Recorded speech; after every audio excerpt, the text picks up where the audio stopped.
رمضان المبارک کے پہلے عشرے کے حوالے سے ایک دعا نقل کی جاتی ہے اور اس دعا کو مانگنے میں کوئی حرج نہیں ہے۔ اسے وظیفہ بنایا جا سکتا ہے، اسے پڑھا جا سکتا ہے، اللہ کی بارگاہ میں دعا کی جا سکتی ہے۔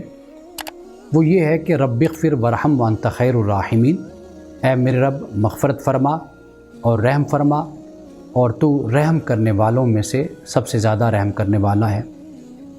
یعنی پہلی بات ہے مغفرت کی کہ اللہ سبحانہ و تعالیٰ سے ہم یہ دعا کرتے ہیں، اللہ جو ہم سے گناہ ہوئے تو وہ معاف فرما دے، اور اس کا مطلب یہ بھی ہے کہ اللہ ہمیں ہماری زندگی میں، آئندہ زندگی میں ہمیں گناہوں سے محفوظ بھی فرما۔ اور دوسری بات کیا ہے کہ رحم فرما۔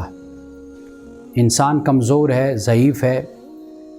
قرآن پاک نے کہا کہ انسان ظالم ہے، جذباتی ہے اور جلد باز ہے، تو اللہ سبحانہ و تعالیٰ کی رحمت سے ہی سارے معاملات چلتے ہیں کہ اللہ کی بارگاہ میں اگر انسان یہ دعا کرے کہ اے اللہ تو مجھ پہ رحم فرما، یعنی میرے معاملات، میری زندگی اور میرا ایمان، میرا اسلام، میرے اعمال، یہ سب کچھ تیری حفاظت کے ساتھ ہیں اور تیری رحمت کے ساتھ ہیں۔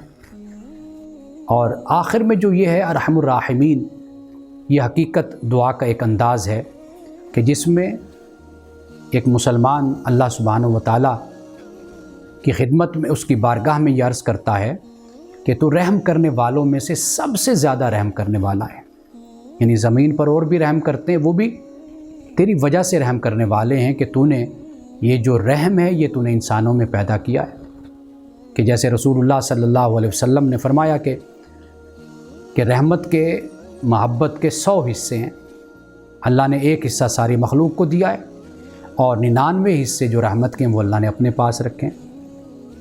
تو جس کے پاس 99 حصے ہیں تو واضح بات ہے کہ وہ رحم کرنے والوں میں سب سے زیادہ رحم کرنے والا ہے۔